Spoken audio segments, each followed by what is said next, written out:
Hello, everybody, and welcome to This Week in Indies for November 14th. I had to look that up to 2021.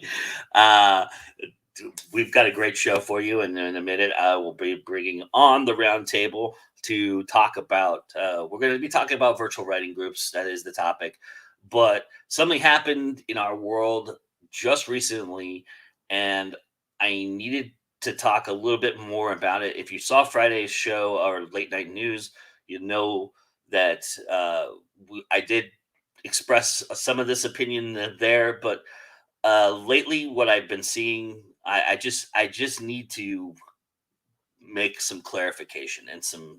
It's just I'm just gonna stand on a soapbox for a tiny bit, and then I'm gonna let the roundtable discuss it as well because they're all very curious because I didn't tell them what I was going to talk about. But for anybody who doesn't know what happened on Thursday evening, Friday morning, Spotify bought Findaway Voices and is now entering the audiobook marketplace, which for their business model makes a lot of sense. It's really something they are trying to corner the audio marketplace, and so from a business standpoint for Spotify and for Findaway Voices, who are going to get paid, it makes a lot of sense. I've been seeing on Twitter a lot more than on Facebook and every other place. A lot of kudos going around from people I respect and know in this business who are very, you know, very reputable, very high up, talking about, congratulating Findaway Voices and Spotify and saying how great this is going to be for indies. And I'm look, I'm an optimist.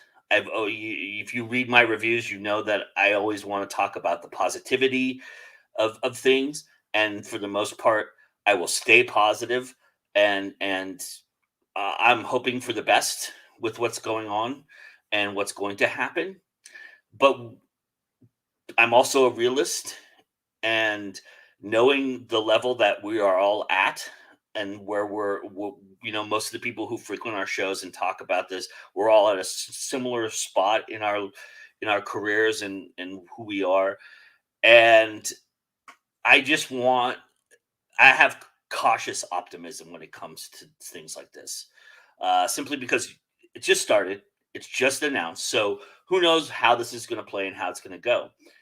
But the more I hear Spotify and read the statements being made by Findaway Voices and Spotify folks about how this is going to be great for the business, this is going to help independence, they're not really talking about us.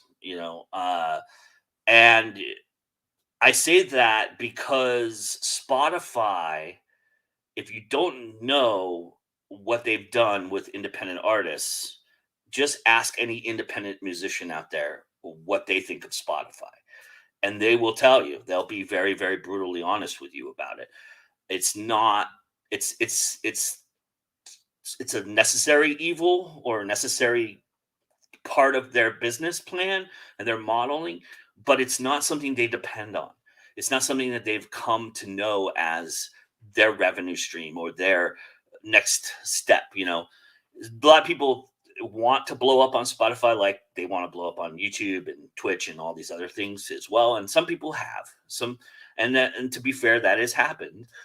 But a lot of them will tell you the way that Spotify handles things is very much how we're experiencing as independents, how ACX is treating us. There's no transparency. There's very little reward for all the hard work that they're doing. And they are getting, blasted. And Spotify has come back several times over. I've seen it happen. Talked to independent musicians about this, about how they are promising we're going to make it better, we're going to do this better, we're going to do this better, and doesn't get 6 months later, it doesn't get any better. So that being said, look, I don't know what the future holds. Do I think this is a good thing? Yeah, I don't want anybody to hold a monopoly on anything. And the Zon has had a monopoly on this marketplace for a long time. And this is going to be important. This is going to be an important component to your your portfolio and your ability to do audiobooks and make audiobooks at an affordable level is going to also be important for you as an independent, because that is going to be a media that people are gravitating toward. They already are, and you're way behind if you're not already in that space. And it's going to go up. We did a story about AI now taking over in the audiobook marketplace as well on Friday, and all these things. Technology just moves too fast, and you have to diversify your own portfolio to keep to keep revenues flowing and to be in this space. So I just want everybody to be aware of what I know about Spotify, having a unique perspective in that I talk to a lot of indie musicians, I talk to a lot of indies, and it's I just hold this as cautious, right?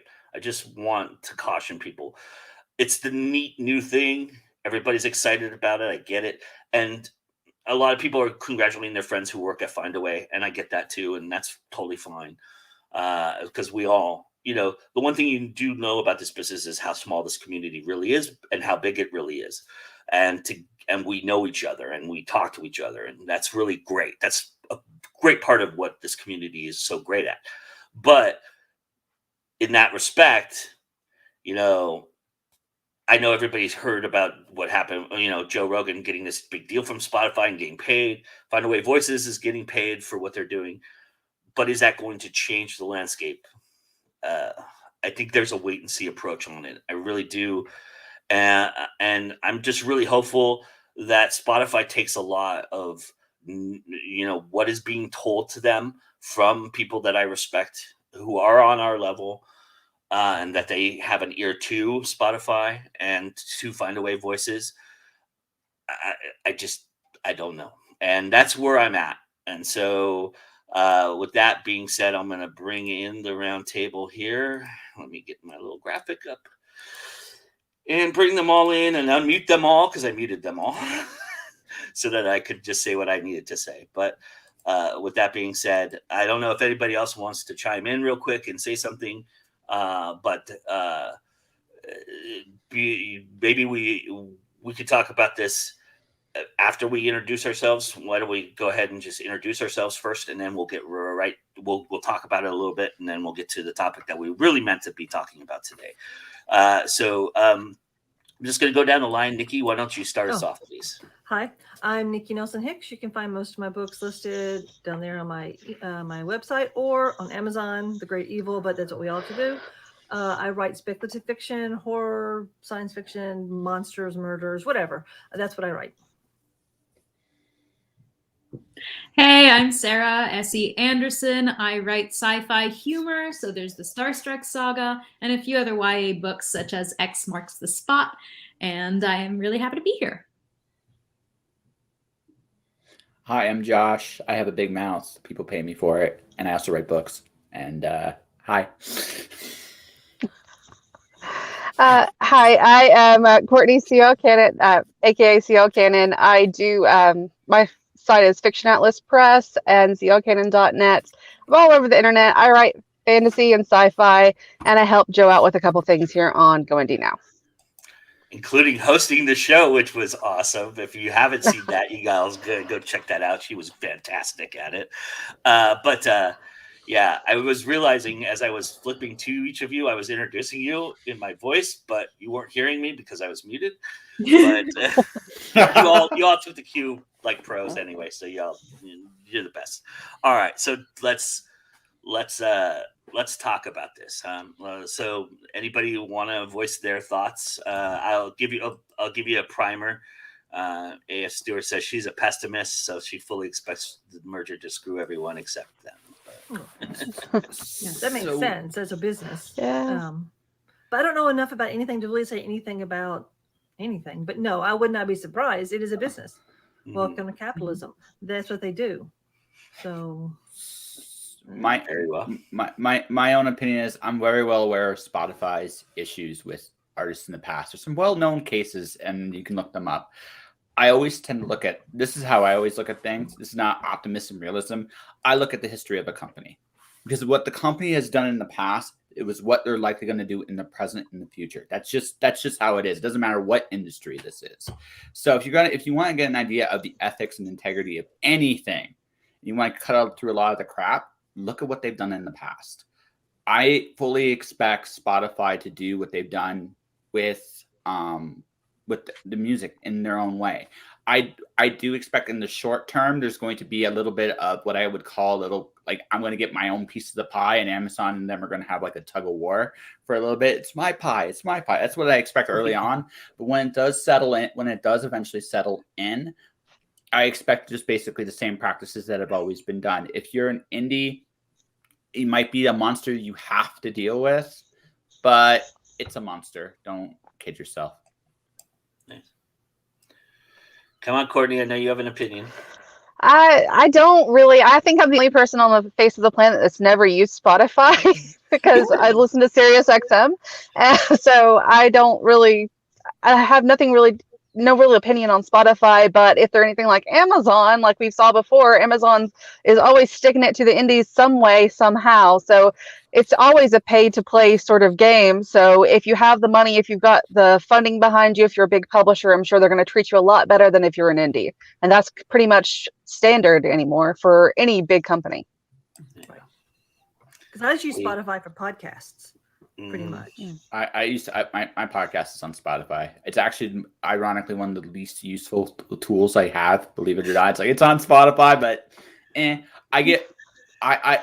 what I've learned honestly with Amazon, Spotify, all this stuff is you market on your own, because honestly, it's the one thing I've learned about this whole deal is if you expect a platform to help you, you're sadly mistaken. So you might as well get yourself on these platforms if they're beneficial to you, but otherwise just like I said, I'm just very fortunate. I have a big mouth. It works in my favor.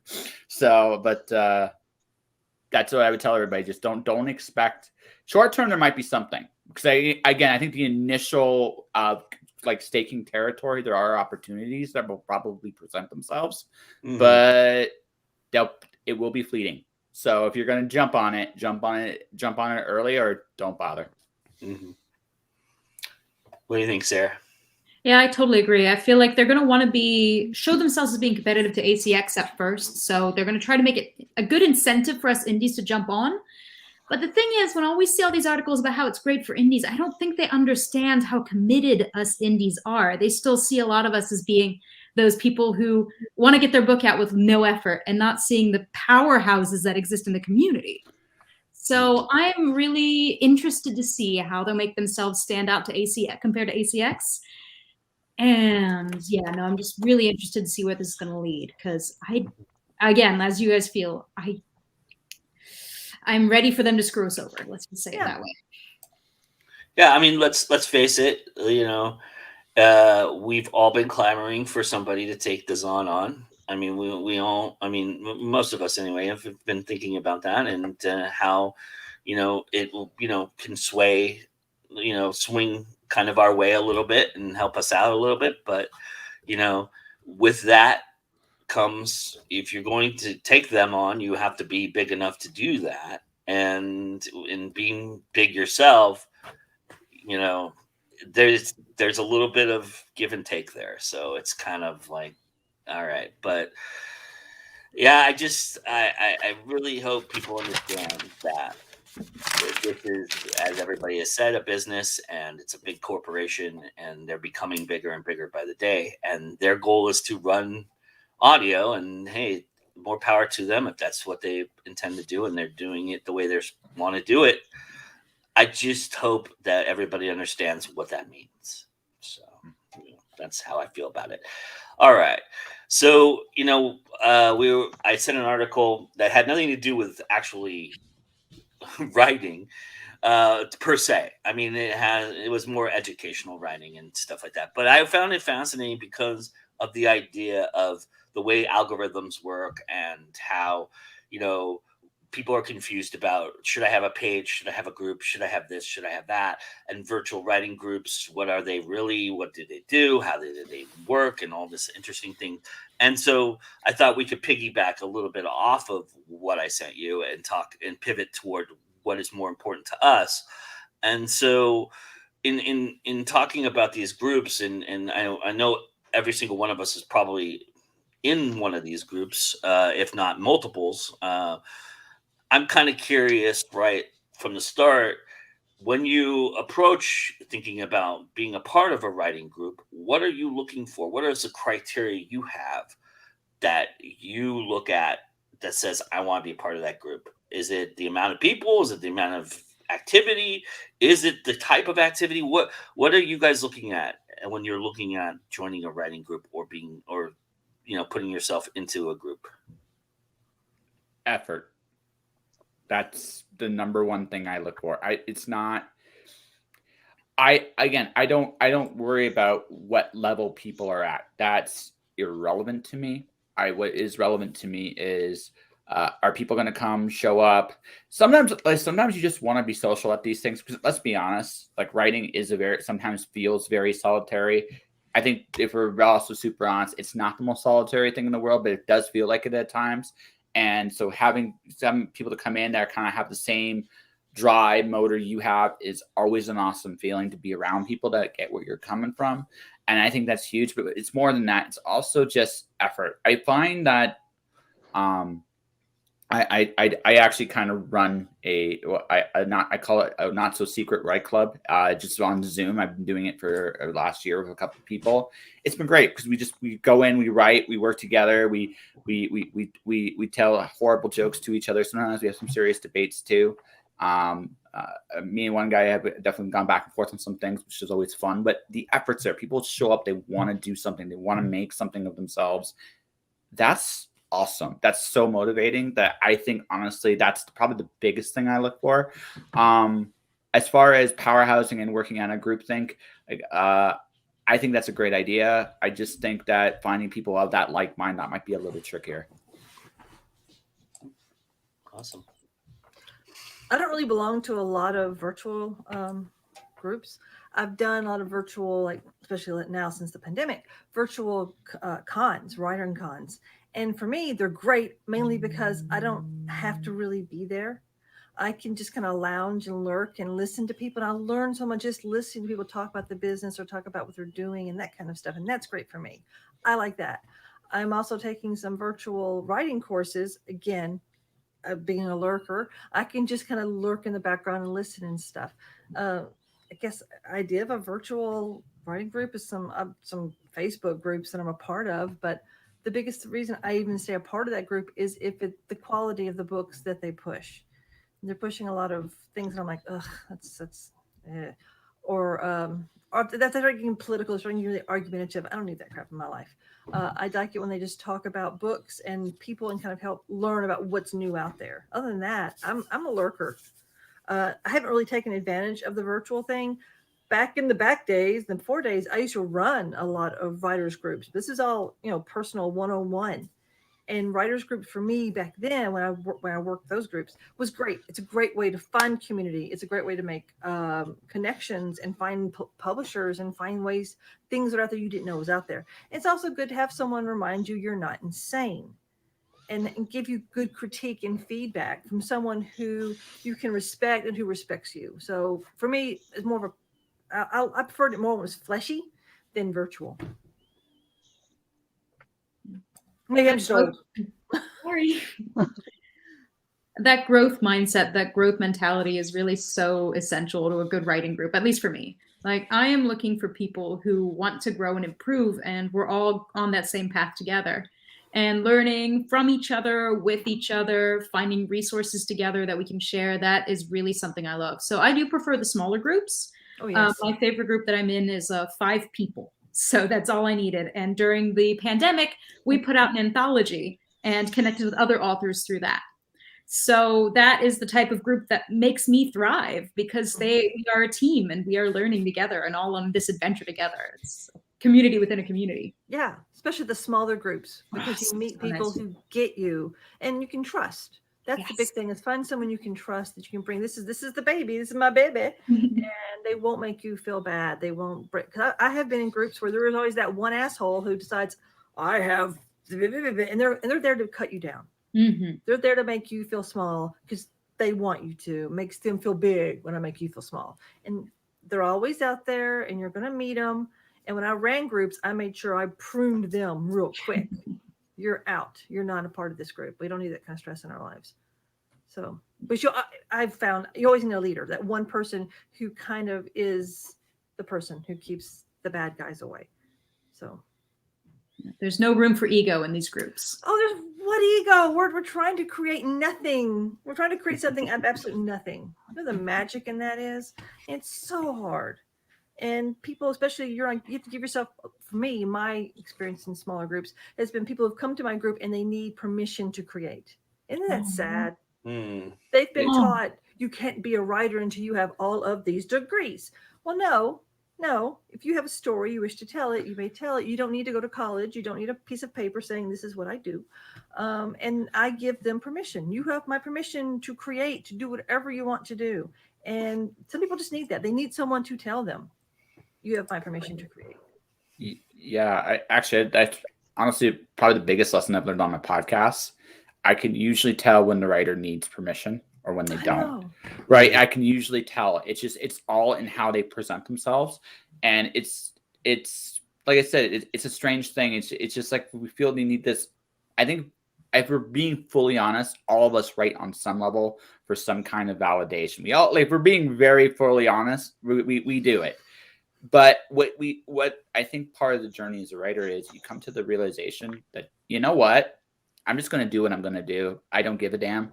And like, we all have to come to that point. Mhm. And it's great when like when I mentioned effort at the beginning, again, that's what I look for, because I don't really care where you are. You might be way more successful than me. Cool. You're just getting started. Cool. I don't care. You know what I care about?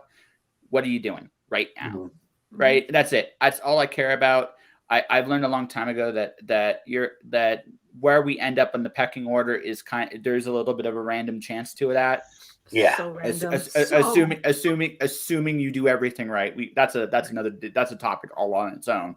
But eventually, I think the best use of a writer's group is, it's like, hey, you're not alone in this crazy universe. We're all trying to do the same thing. Go kick some ass. Exactly. Yeah. Yeah. And humans are a storytelling race. We are. This is everything we learn best through story.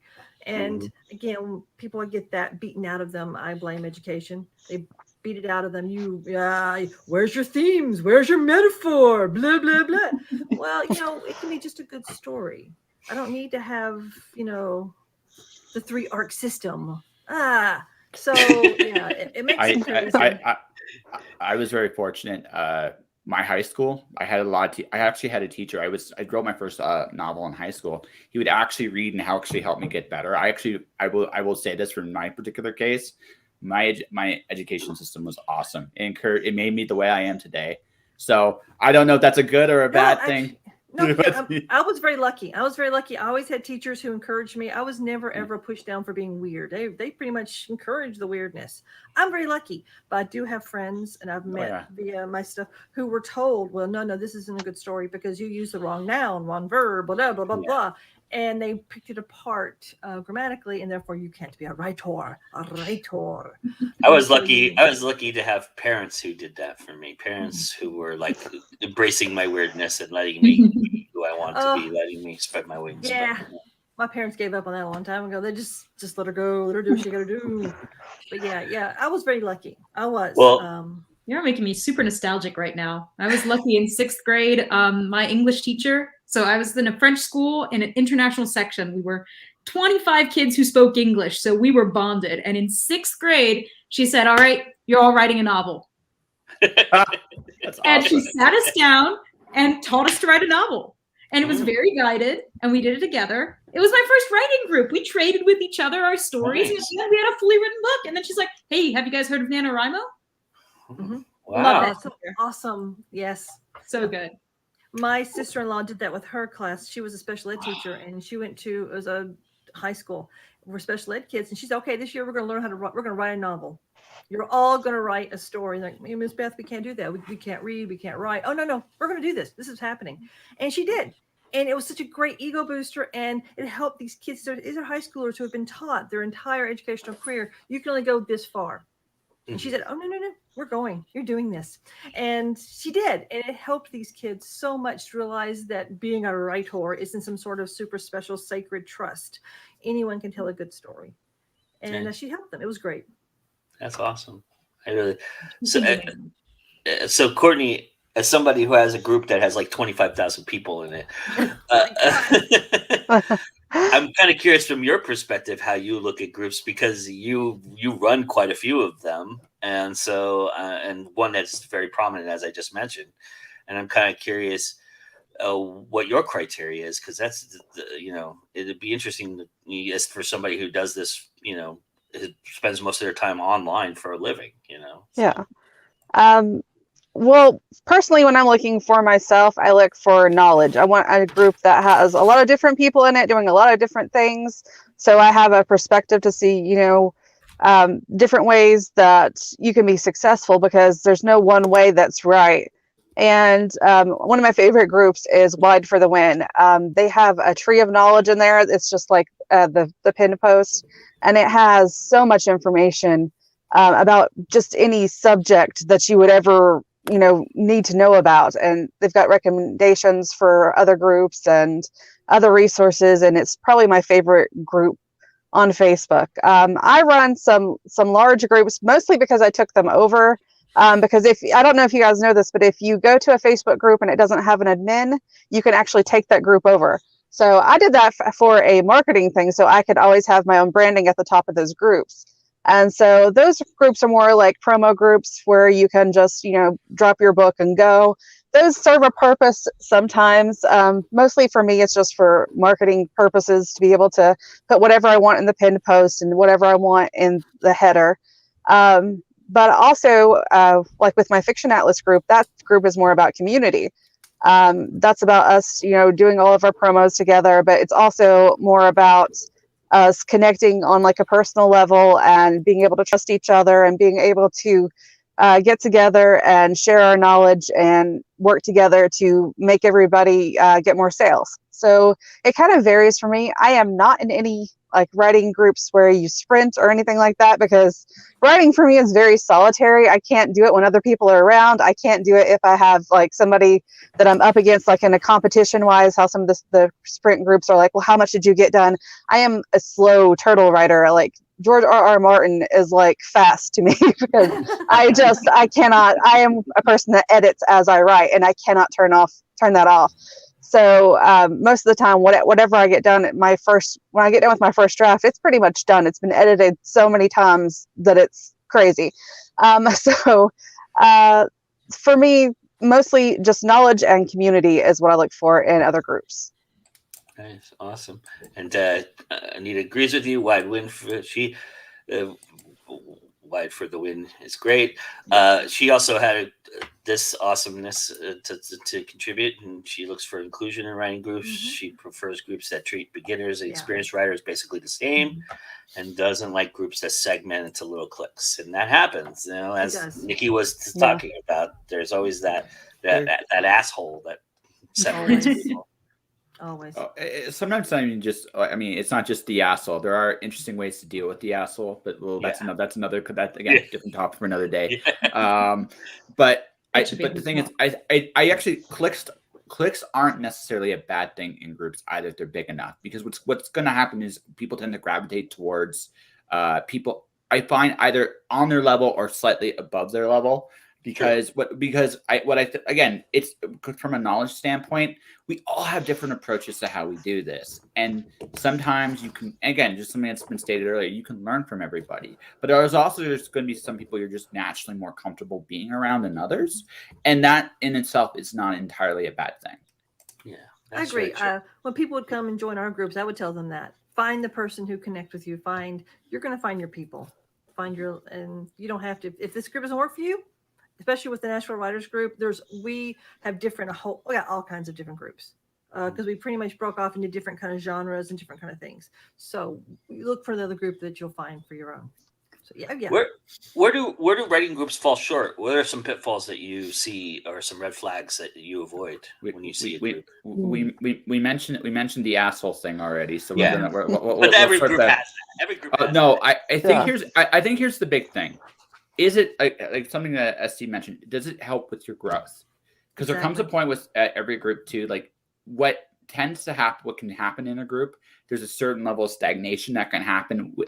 I think for purposes of health, it's always good if the group is slightly changing off and on, right? Because what happens is different people bring a different energy to the group. And that's when the groups are at their best, is when new people are coming in and older people are moving on. There's a cycle of that. But when the group stops getting bigger, or the group is the same exact people, it's always cool to have a good core group of friends and that do become kind of like family. That's great. But in terms of growth, new voices, new ways of doing things, it's very easy to get comfortable in your ways. And one of those, and it's very, very challenging if a group doesn't have anyone changing in the group. As a general rule of thumb, that group will eventually stagnate and you'll outgrow it. It'll die. I've been in groups that have died.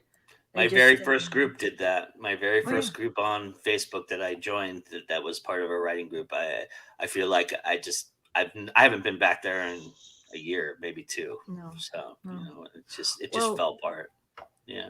Well, the Nashville Writers Group, one of the biggest drawbacks for it was it was a public forum, so anyone could come and be with the group, which is great. It's great because again, you got the flux and flow of in and out, but it also meant you got a lot of wackos. And sometimes you got people who generally were mentally ill, and they would sometimes cause problems. We had one guy who said he received messages from Nostradamus via his drapes, and he would come and he would take too much time from the group as he's reading his stuff. Or the one who would physically attack people. Whenever I knew he was going to be there, I always made sure two of my bigger guys, Nikki and Vincent, were going to be there to make sure if this guy did decide to get violent again or get kind of scary, they were there. That's a big problem. You got a public group like the Nashville Writers Group, which is come and go. I've had smaller groups where we all knew each other, and that's cool too. It can stagnate and die. It's still also sometimes you'll get people who would join the group who just kind of like waste your time because they don't really want to grow. They just want you to read my story and tell me I'm a pretty pony. Yes. I'm not here to tell you you're a pretty pony. I hate that when they give you a story and you read it and you go, okay, we start with something nice, and well, this is blank, blank, blank. But have you thought about doing? Well, my other group said this was perfect. I was going to put it out for publication. Knock yourself out. But I'm telling you, this is the 5 things that are wrong with it, and you may want to think about working on a little bit. But they just wrote it, and their mama said it was pretty, so. And they waste your time as a group. I don't know, you guys. We had we would meet in places, like an hour or two. And you don't have the time to have to deal with this person's ego, or the woman who yelled at me because she wanted me to give her the formula. Give me the formula. Oh, sounds like a Bond movie. I have no formula. What is this formula? Tell me how to do it. And I'm give like, me the formula, Miss Hicks, now. Or something she was yelling at me and slamming on the and would give her how to do it. I'm like, okay, what's your story idea? Well, let's work with it. I'm not telling you my story. You'll steal it. And I'm like, bitch, I got voices all in my head. I don't need yours. I'm here to help you. And I left that. Oh my God, I was shaking. I was so angry because 1, she wasted her time, and 2, she just verbally attacked me. And that happens. But once you really do find your core group, your family, your tribe, trust me, these people will always be, they're your best friends. And I've had, Alan Lewis has talked me off the ledge more times than I can count. I mean, I'm ready to quit, just ready to throw up and say, screw this. I'm going to go work at Walmart the rest of my life. I don't even care anymore. And he'll say, can I call you? Yeah, please. And he'll give me a call and he'll talk me off the ledge. He always has. So it's good to have that person talk you off the ledge. There is one last one I don't know if anyone's talked about it, and it's not in every writer's group. It's just it is a rarity when you have an uber successful author in a writer's group. That creates a very interesting dichotomy that has to be very you have to be very careful. The really successful author has to be really careful about this because there's a power balance issue. If right that it's a very big because the writer, especially the more successful the writer is, the harder it's a double-edged sword. They have knowledge of different things of how the industry works that you don't, because they've hit a level very few authors get to. At the same time, what works for them doesn't necessarily work for you. Yeah. And so it takes a certain bit of guts to go to that author. I don't think this is going to work for me. It does take a certain degree of confidence to do that. Whereas, or I'm so-and-so and I rule. And the thing is, it may not even come across, it may not be an intentional thing, right? It's just, this has worked so well for them that it's almost like, well, this worked for me, right? Yeah. And the thing is, it did. So it's kind of hard to say no. So when you have people at a certain level of success, this goes both ways. The person that's at that plateau of success also has to keep in mind that what worked for them doesn't work necessarily for everybody else. And it's a very careful line they have to walk. And and which is why maybe for a certain level, you got to find people of the right mindset of your level to do it. I think beyond a certain point, there is a power balance there. In the right generation. We're talking publishing industry has changed. I have been in groups where you'll have a guy who was back from the golden age of comics, and he was yelling at me about a story. He said, well, I would never publish that story. And I'm like, I would never submit that story to you because I know you wouldn't get it. Same thing. But I've worked a lot of cons where you'll meet the real Uber writers and they'll be such assholes. But most of them are extremely humble because they understand the only reason they're on that side of the table is because you bought their book. Yeah, but again, they can be incredibly humble too. Like the thing I want to just get across on that, it's not, again, it has nothing to do with what kind of person they are. It's just when you have a certain degree of clout because you've done so very, very well, it can create a very huge balance issue. And someone in charge, again, it's not every group. Like you are, and also I'm just emphasizing this very importantly. For example, I'm not saying she is this way. I'm just giving a name. I'm just giving a name as an example. Someone like Fonda Lee, I would listen very much about what worked for her. I'm just saying someone like that, I would listen to. At the same time, again, on a conscious level, it might be very hard for me to say to her, I'm not sure that's going to work for me. and I mentioned her because she's also one of the sweetest people you'll ever actually meet. But again, there's just in terms of name value, it can kind of warp a group unintentionally.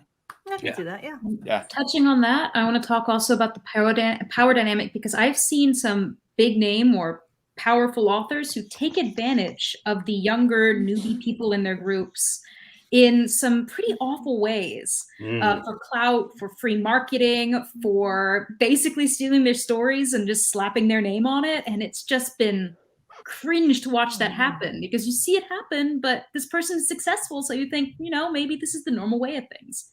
And that's how a lot of newbies get sucked into their, whatever you want to call it, into their aura. That's how you start a cult. Yeah. Totally. And it's just so easy to slip into that if you don't have the experience because this person's successful. So if they're doing this, and if I stick close to them, and the problem is that some of these authors are doing that intentionally. They are intentionally taking advantage of younger newbie authors or just anybody in their entourage. Yeah. And so when you're in a group, you got to be a little wary of that and make sure that you talk to everyone around you, not just the big guys, because that will give you a good idea of who's in there with you. Yeah. A lot of comic book authors have been brought low because of the fact they were victimizing.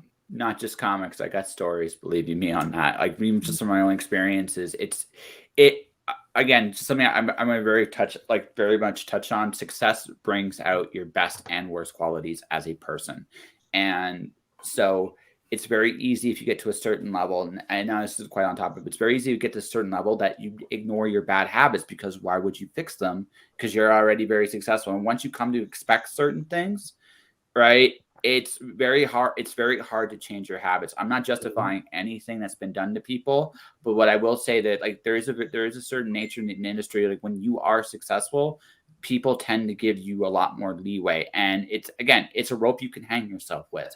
And I've seen it on not just writing, but anywhere, any aspect in life. It happens all the time, and it's one of those things that I think that needs to be aware of as you climb higher along the ladder, because your good qualities got you here, but your bad qualities can undo you. Exactly. Careful what you wish for, right?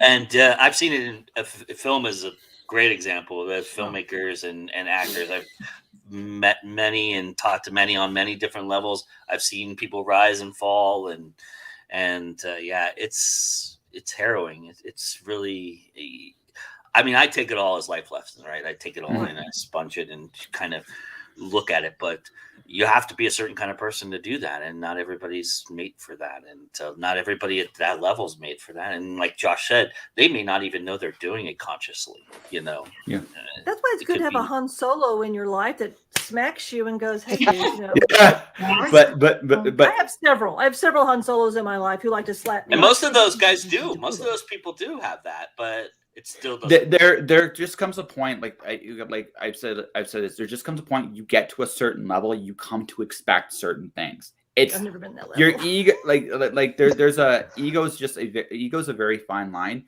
You need ego to really succeed. You absolutely need it.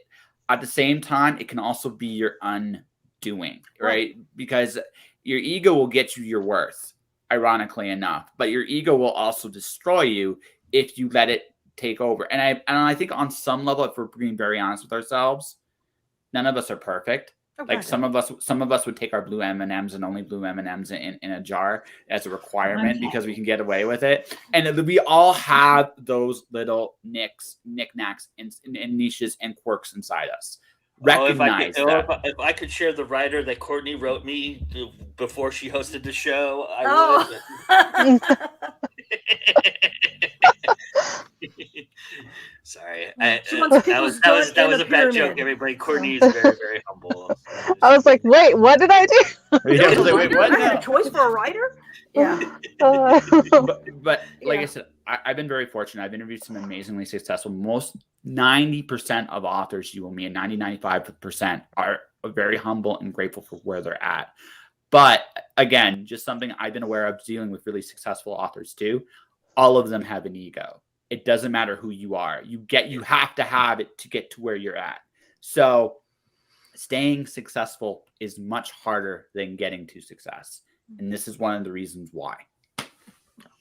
And if you're navigating that through a writing group, if you're in a group and you're navigating through that, the one thing I will say for people out there is, trust your gut, and trust who you are, and figure out what advice is really relevant to you and what isn't, and think before you decide to respond to a post if you think this is wrong or anything like that too, because that stuff stays there forever and gets screenshotted even if you take it down sometimes.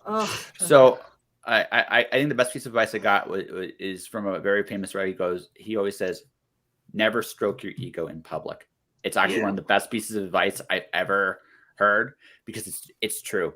But like I said, in writing groups, like the reason I bring this up is I've been with some really well-known people, and again, they're all great. Every one of them I've been with has been amazing.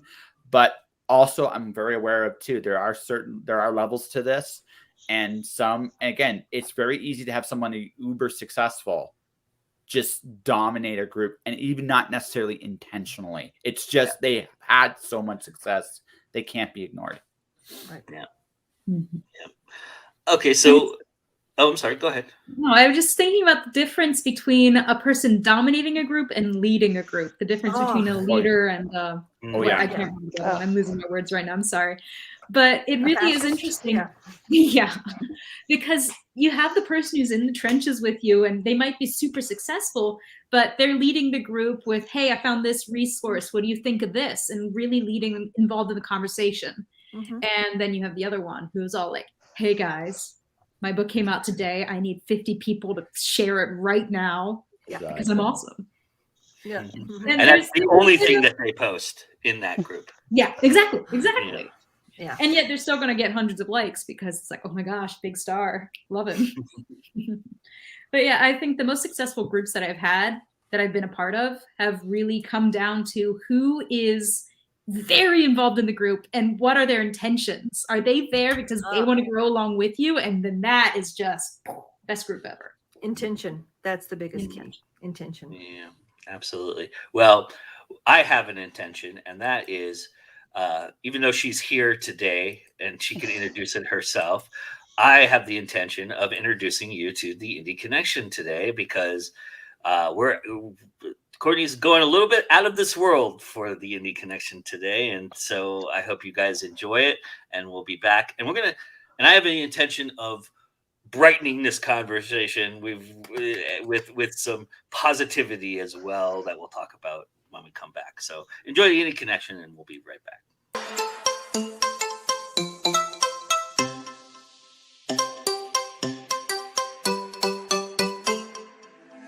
Hey guys, C.O. Cannon here from Fiction Atlas Press, bring you another Indie Connection. Today I'm going to be telling you about some indie books that you might enjoy if you're a fan of The Rig by Roger Levy. The first book I have for you is called Off Planet by Aline Aaron. Every day I wake up with fear screaming through every cell of my body, telling me to run, run, run before they find me. Run before they pull me from my bed and drag me through the streets. Run before they throw me in an execution arena and cheer while I'm tortured until the last scream is ripped from my body. But every day I shove that fear down and get out of bed. I tell myself they won't find me today. I'll be okay. I can make it one more day without being found. I just have to keep going. But it's a lie. Everything about me is a lie. I'm not sure how much longer I can keep living a life of lies before I'm caught. And yet I have to keep going. I have no other choice. I've lasted 13 years stuck on Earth with my mother, hiding, hunted, knowing that one wrong move could mean our deaths. And I'm not giving up now. It's not our fault we're stuck on the wasteland that is Earth. It's high crime, high poverty, high pollution, run by a corporate conglomerate, Space Tech. They seemed like a savior when the world's economy collapsed, but having them in control is even worse than our former fascist government. And just my luck, the only thing that Space Tech wants more than money is me. Alive, dead, I don't think they'd care as long as I'm found, because I'm the half-Earther daughter of the head of the on-air military, the biggest alien threat to Space Tech's authority. I haven't seen my father since I was 6. When everything went violent between Space Tech and Inara, he was off-planet. Returning to Earth to save us would have meant war, and apparently my life wasn't worth the risk. He abandoned me and my mother here, and so far, we've survived. But every day is hard. Whenever things get truly bad, I close my eyes and see myself on a beach, hear a voice calling out my true name, and one I can never say aloud. And I know wherever that is, whoever that is, it's home. I have to find my way home somehow. One day, my luck will end. I will have to leave Earth and Space Tech territory before they find me. If there's one thing I've learned, is that no one is coming to save me. Not Thanar, not my father. No one is coming. I'm going to have to find a way to save myself. The second book I have for you is called The Dark That Dwells by Matt Digman and Ryan Roddy. In a galaxy far from their birthplace, humanity survives, raised from ruin by the only god whose name they remember. As their civilization expands across the stars once more, wondrous knowledge awaits them. Pathways through space and time, abandoned fleets of alien ships, and technology that can prolong one's life. But an evil slumbers there as well, one that feeds not only on flesh, but on the minds of men. Beyond the edge of known space, the frontier awaits 4 souls. An honorable mercenary and his shape-shifting partner embark on a mission to make a name for themselves.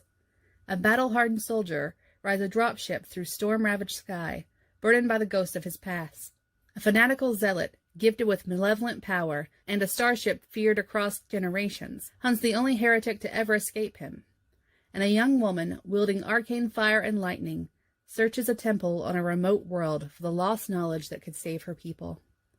As their paths interweave in love and hate, redemption and revenge, one threat will eclipse their greatest fears, a being of utter darkness and its imminent return. The third book I have for you is called Far Beyond Destiny by Stephen Perkins. The biggest lies are often the most seductive and the deadliest. Humanity's future inside the cube promises peace and eternal serenity. But will heaven on earth resemble paradise or purgatory? When Sam Yalta Booth, a black magician disguised as America's most wealthy, charismatic media mogul, offers humanity a technological simulation of utopia, the entire world, except for 3 heroic young Avengers, aided by Booth's mysterious nemesis, will be utterly deceived. And the last book I have for you is called Runway, a Space Adventure by P.A. Lopez. The year is 2399. Humans' biological clocks have been stopped for more than 250 years, freeing humanity from aging and death. AIs have rights and can even acquire full citizenship. It's also Fashion Week. Antisocial fashion editor Pablo Starr, who runs Space Fashion Week via Runway, is bored and depressed as usual. He has endless riches, and like everyone in 2399, doesn't age. But he's been searching for his lost love for almost 100 years. Meanwhile, supermodel-turned-reality star Samantha, of mean-spirited Hollow Show Samantha, is trying to make a name for herself as an inventor. But she's mocked by the media and her shallow co-workers. Their lives are connected and changed when DOS, an antiquated robot, crashes the Chanel show for Samantha. DOS has a wild story. His owner has been abducted by a sentient sim, a lifelike android made by Fashion Robotics, and Pablo will be next. Welcome to Book 1 of the Runway universe. Okay, that's all for me this week. I'll see you next week on the Indie Connection. Bye.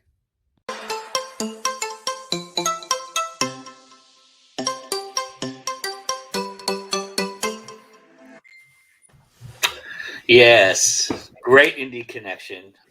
And you want to know when I really love these indie connections is when I can contribute, because I have a book series to contribute to this particular the topic that I'm just almost done. I'm like literally 15 pages away from finishing the 4th book in the series, and it's one of my favorites. The 3rd book was my favorite book of 2019. And it's the Star Edge series by V.S. Holmes. And I think if you want to enjoy an incredible space travel, adventure, science fiction, thriller, even a little bit of, not horror, but it is fantastic. She's they are amazing at writing something so complex and just literally I picked it up from the 3rd book. I didn't read the first 2 books. I read the 3rd book first, which is crazy now that I think about it, having now gone back and read the first 2 books. I don't know how I managed to do that, but now I'm into the 4th book and I'm about 10 pages away, and that's going to be my blog review today too. I'm going to finish it today and finish the review that I've already started. But so that's news for everybody out there. So be on the lookout for that. But yeah, definitely check that out, and check out all the books that Courtney recommended. Awesome stuff as usual. I'm just honored that she chose us to do that on this platform. So thank you so much, Courtney, for that. But yeah, so everybody go check that out. And all the links are there already, so everybody can go. And all the links to these wonderful folks are there as well, so you can go check them out, even though they're going to tell you about it in a little bit.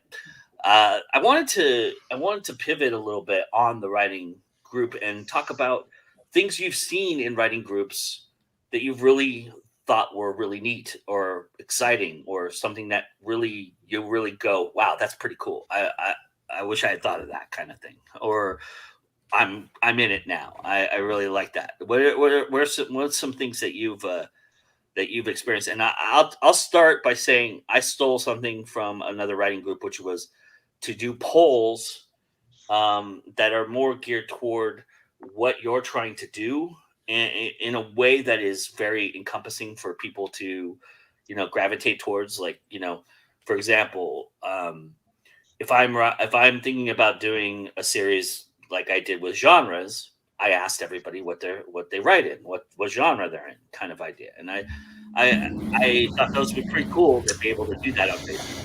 So I wonder, what everybody else gravitated toward. Is there something neat that you've seen on groups that you really go, that's pretty cool, that's why I'm in that group? Okay, I'm going to go 2 levels: the professional and the personal. It's the same group, actually. So I knew, and man, his last name just escapes me right at this moment, which is terrible. But I was part of this group in Calgary called Ron Bender and Ella Beaumont had a Write Club group. And so there's 2 really cool things about it. So let's talk about the professional. I met Craig DeLuey there. And Craig was doing a series called Crash Dive.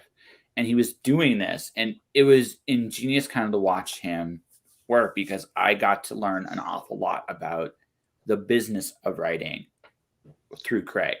And I never would have, things I never thought about, he kind of put some things in perspective for me. And I look at what he's doing now, and I think, those books gave him the tools he needed to succeed with what he's doing. So Craig, if you are watching this at all, dude, congrats on everything you're doing. Personally, I love the family environment. Jonathan Hyman, Ron Bender, Ella Beaumont. I'm just naming just a few people in the group. There's a lot more. On a personal level, I think they were probably the most encouraging group when I actually came to fix my teeth. And I think that was, I will never forget that for as long as I live. And I think that's an amazing, and that's a testament to that group. And publicly, I'll just say it. Thanks, guys. It really meant a lot to me. Well, as for me, I'll point out, let's see, for the Nashville Writers Group, when we first started, I ran the fiction group, and the fiction group had all the genres. So that to me was really great. Exposed every genre to every other. We had a lot of horror writers. We had some people who just wrote Americana stuff. We had romance, science fiction, and they all got exposed to the different genres because they were kind of forced to do that, to read the stories, to give critiques. For me, the most fulfilling thing about being in those groups, even that group, and also like the Quill and Dagger, which is another group I was in, was watching people blossom, people who again gave themselves permission to write and to create and to get these stories done. There was one woman who every year I would do these Halloween ghost story kind of contest things. Anyway, she submitted her story, and it was so good. I was so proud of her, because usually she would write a story, and then once you critiqued it, she would go, well, I never want to, and she would just run away. She would never come back, but then she would come back months later.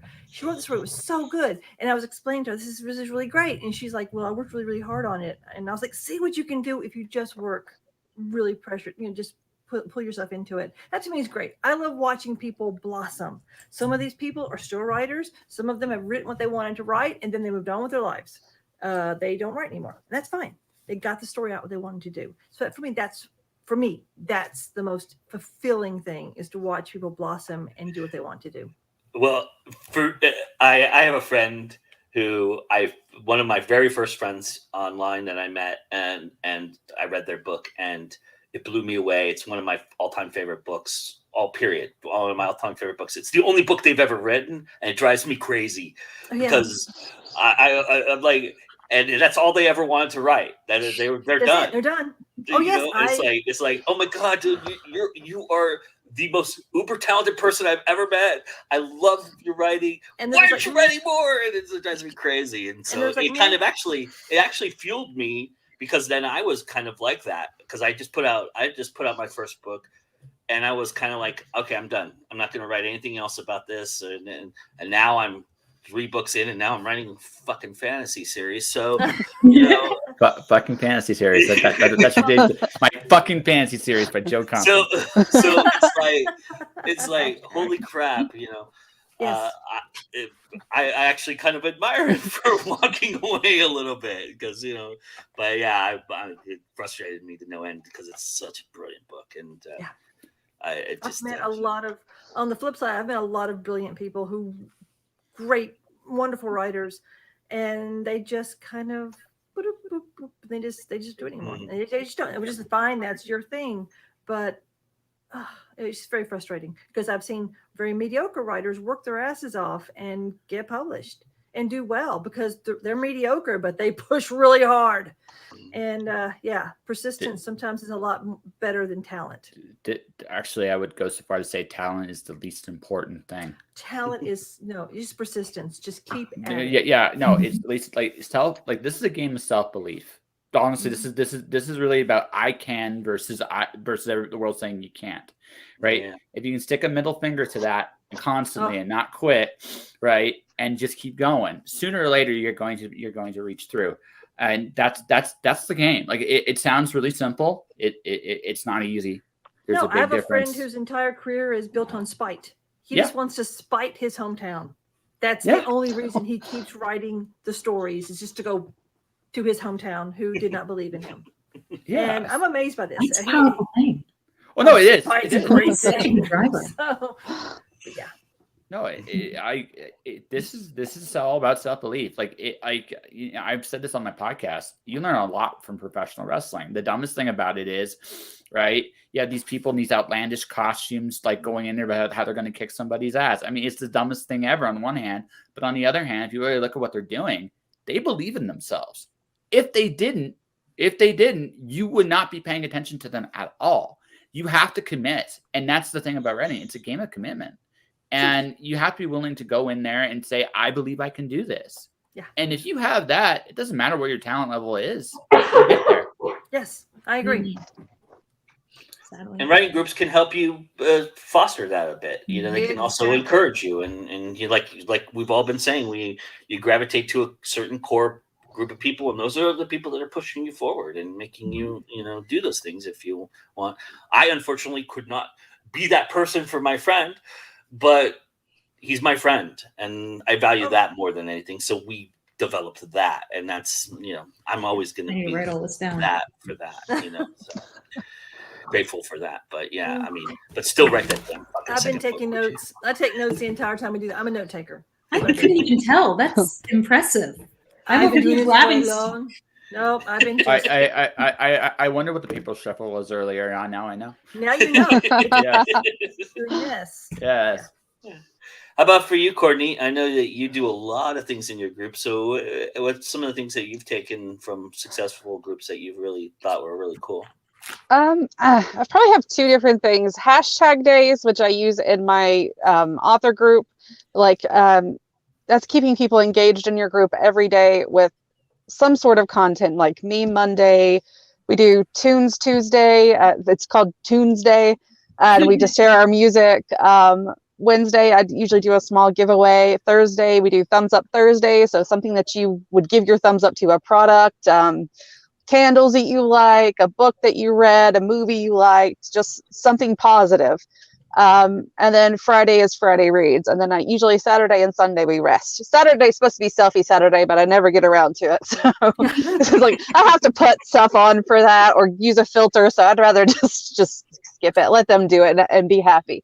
But the other thing that I actually took from another group is there was I can't remember exactly what the group was called, but it was a Christmas group that it was a book group, but it was a Christmas thing where they would take everybody's wish lists and they would do like an event during Christmas. And now I do that.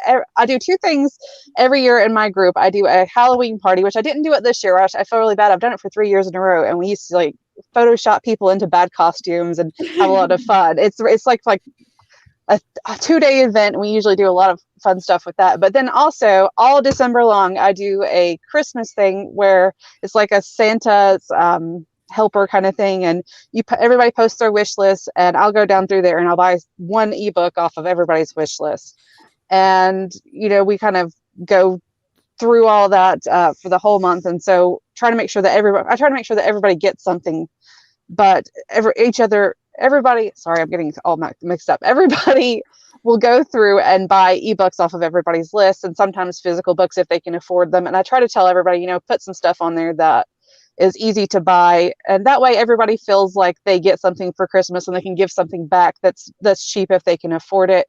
And it's just something that's a more of a thing like a community that I like to build in my group, that, you know, people trust you when you start trying to take care of them, and you start trying to make sure that everybody is having a good time, instead of just, you know, going, hey, my book's out, will you buy it? Will you buy my book? Will you tell everybody to buy my book? Yeah. So building that sense of community and taking care of each other, and just, you know, having a nice holiday, you know, like season and stuff. And we also do like a Christmas, well, a holiday party, and do like a takeover and stuff in there. So we just have a lot of fun. And I think taking that from the other group was something that I was able to help more people, because the group was really small, and my group has about 5,000 people in it now.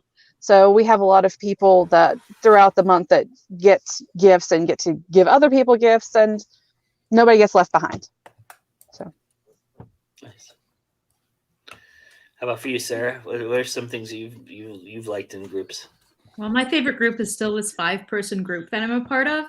And during last year's lockdown, when COVID was at its worst, we came together and said, you know what we need to do? We need to publish an anthology, because we don't have anything crazier to do with our time. Yep. And it was incredible. It was such an incredible experience, because we went from being a group to a team. Like, we had this common goal, and we all brought our strengths to it and grew through the experience. Like, I could not believe how much we pushed ourselves. Not just through the stuff we wrote, but also through everything that was involved in the publishing process.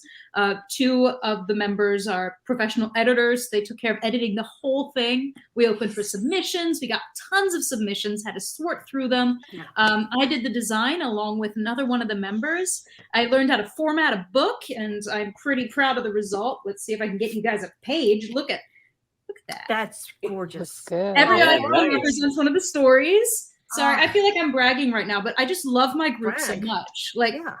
they are my family. I love them so much. And this book, we actually put it up for free on Amazon, because as crazy as we weren't crazy enough to work out taxes. Oh, there you go. And also because we wanted everyone to be able to have access to this book, especially some of the stories in there are pretty special for teens, I think, who are questioning their identity. So we just really wanted to get it out there for the most people possible, for the fun of it and the love Yes. of writing. And that's why I love my ladies. Like, what a group. Nice. The Awesome. fun. It's so much fun. And at one moment I thought we were going to kill each other, but I love them. That's what family is, right? Well, that's Yeah. good, yeah. For sure. Look, I'm hugging it. Well, I'm so happy for you. well, I've had a lot of fun today, and it's been a great conversation. I really appreciate everybody coming on board. Let's go the opposite direction now, and have everybody tell everybody where they can find more of your fun. And if you have a group and you want to mention your group, please do so. And if you don't want to mention your group because you want to hold it close to your vest, I understand that too. My But group. it's totally up to you on that respect. But Courtney, why don't you start us off? Hey, you can find me at clcanon.net or fiction-atlas.com. I am on every social media except for Snapchat as clcanon or clcanon author. Instagram is cl_canon. I'm on TikTok. Everywhere basically except for Snapchat because I hate it. I have a Facebook group that I really need to tend more to, but that Christmas thing that I'm talking about, the Christmas party and the 25 days of giving, are going to be coming on December 1st. You can join it at facebook.com/groups/clcanon. That's it for me. Awesome. All right, Josh. So I have a podcast called Just Joshing. You can find it pretty much on anything, including the evil Spotify we talked about earlier on today. I'm approaching my first year on Twitch. That's going to air on Monday, the 22nd. My next book, Alice 1, comes out December 1st.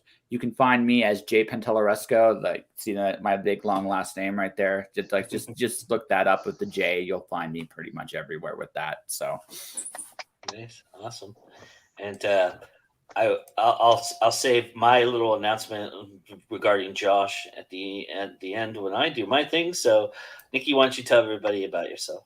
Or not about yourself. Tell everybody where they can find you. Sorry. You can find me nhbooks.com, Amazon, all social medias, Facebook, Twitter, TikTok, even YouTube. I even have a thing on YouTube. Right now, I'll push this book here, Rumble. If you like a good monster, in Mongolian deserts, there's 2 or 3 different monsters that you can have fun with in that book. I'm really proud of it because the cover was done by Todd Kiesling, and he also did my layout too. Ooh, very cool. That's pretty. For this. Anyway, other than that, I'm pretty much everywhere. You can find me. Just Google me up, Nikki Nelson Hicks. Nice. And I'm Joe Compton, and this is Go Indie Now. Congratulations, you found us. We're really happy that you did. While you're here, stay a while. Go subscribe. Go hit the like button. Smash the like button, in fact, and comment and share and do all those wonderful things that we love for you to do when you're here. And we've got great shows out. I just released one yesterday, a spotlight episode on an incredible film called The Subject that stars Jason Biggs. Yes, that Jason Biggs of the American Pie franchise. I didn't talk to him, but I talked to a couple other of the actors involved in the movie and the writer and director. So go check that out. That's just posted. And we also, if you were here early on, or if you're going to go back and watch the beginning of this show that you just joined us in the middle of, which I highly encourage. We did our late night news broadcast on Friday night, and a lot of the news we talked about early on in the front of that show, we talked about it in the late night news broadcast, which is up there as well. So go check that out. And I'm going to do a little spoiler here. Two of the people here in our group today, I'm going to be talking about right now, and that's Mr. Josh Pentalaresco. His book, Alice 1, will be the last book I review in the month of November. So on November 30th, I will drop that blog review because it comes out December 1st. So everybody needs to go check out. You'll get a nice sneak preview of what of the beautiful things that I think about it, and of Mr. Josh and his writing and all that. So that'll be November 30th. So mark that on your calendars, and then mark on your calendars tomorrow night at 6 p.m. Pacific, 9 p.m. Eastern.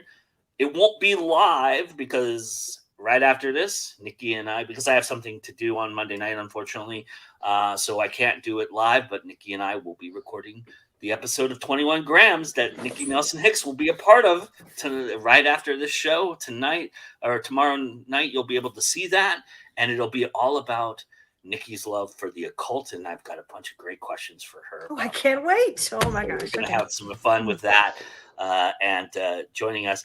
And that being said, I'm going to turn it over now to the one and only Essie Anderson. She gets the final 5 minutes today. So take it away, Sarah. It's all yours. Hey, all right. I'm excited to have these last 5 minutes. So I'm Essie Anderson. You can find me online at essieandersonauthor.com. I am on most social media platforms, but not TikTok because I'm very scared of that platform. And I am on Instagram as Recommendations, where I do a lot of book photography, too much book photography, but talk a lot of cool books, collector's books, and some fun stuff there. Now, for these last 5 minutes, I was torn because I want to read to you from my own book, Starstruck, because I happen to like my own book, but I've also found a recent obsession with AI. Yes, so a few weeks ago, I saw that video that you might have seen of training an AI, forcing an AI to watch 1,000+ hours of horror movies and asking it to write the rest of a movie. And I was like, you know what? I can code. Let's see what we got. So I fell down the rabbit hole, discovered GTP2, yeah, and learned about forcing a bot to read your books and seeing if they can come up with anything. Unfortunately, the bot that I tried training, it can write, but I don't think it can write well. So I wonder what a group of AIs would look like if you put them together and ask them to write. I got a few interesting things. It wanted me to name a chapter. Hold on here. I seem to have lost it. Yeah. Who Makes Up the Bathroom? Chapter 5, First Night of Sleepover. And Sally Weber Loses Her Fancy Pants. So I got to admit that bots are quite entertaining.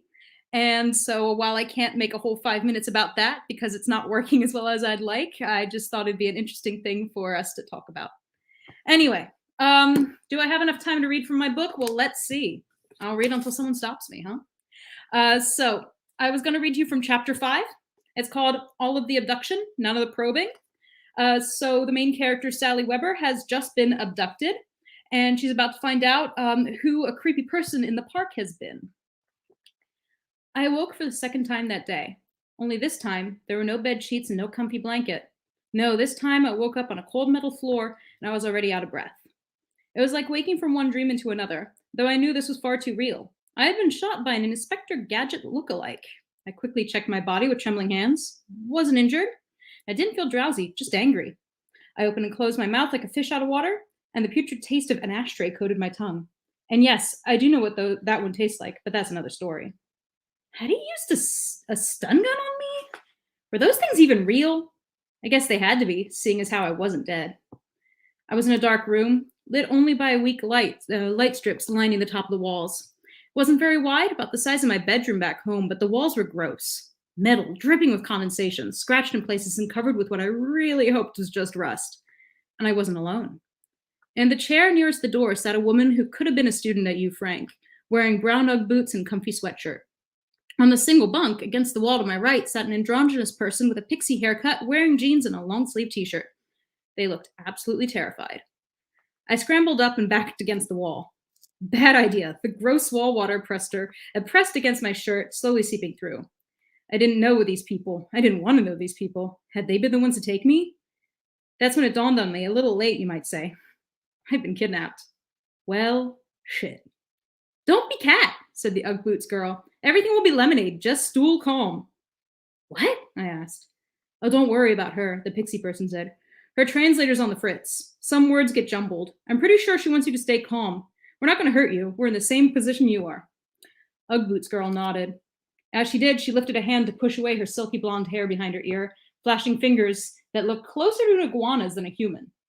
It was as if her skin ended at her wrist. The rest of her hand was completely reptilian, a dark emerald green tone. Her other hand and the rest of her body looked completely human. Holy shit, a lizard hand? I was dumbstruck. The reptilians are really among us? How high up does this go? My jaw dropped open. I must have looked terrified. I was, after all, because Pixie Person gave me an apologetic look. What'd they get you for? For? I stammered. I flew through the Andran territory to get here. Got a bounty on my head for that. And Miko, they said, indicating Ugg Boots girl, she skipped bail. She's been hiding out here for years, though they haven't caught her if her skin wrap hadn't gotten damaged and she ended up on Instagram. What about you? Holy shit, I said, sliding down the wall and falling on my ass. You're aliens! Aliens. Real aliens. Okay, don't panic. That's the best place to start. What else was I supposed to do when confronted with the undeniable proof that aliens exist? My eyes were looking on a lizard hand, if you could even call it that. It looked so wrong. It looked alien. And yet, the two of them looked at me, exchanging scared glances. You're Tara? Miko squawked. Flowers! That's spelunking! All right, I think that's my 5 minutes, so I'll end here. So that's Starstruck, which is sci-fi humor. The series is currently 7 books long. Book 8 comes out on February 22nd. And I think I'm supposed to close by saying it's always time to go indie now. Everyone's muted.